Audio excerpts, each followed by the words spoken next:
यहाँ पे उपस्थित अतिथिगण और बड़े प्रबंधक, छोटे प्रबंधक और हमारे सहयोगी शिक्षक शिक्षिकाएं और हमारे कोहिनूर धीरे, मैं आपको 76वें गणतंत्र दिवस की हार्दिक बधाई और शुभकामनाएं देता हूं।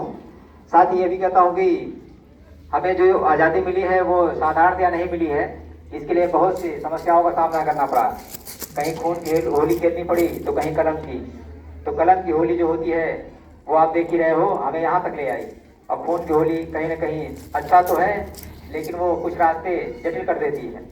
तो हमें भी कलम का सिपाही बनना चाहिए। और कलम की ताकत को जानते हो, जब हम आज़ाद हुए 15 अगस्त 1947 को अनेक समस्याएं थी, क्योंकि ब्रिटिश सरकार ने जैसे तैसे छोड़ के चले गए। हमारे पास जाति धर्म ऊंच नीच अमीरी गरीबी सब भरा पड़ा था। ऐसे में क्या किया जाए और कोई ऐसी व्यवस्था नहीं थी। इसलिए हमें थोड़ा वक्त लगा हमारे महापुरुषों को, और जो बना के दिया वो यहाँ ही नहीं, किसी भी देश में चले जाओ इतना बड़ा संविधान कोई नहीं लिखा होगा।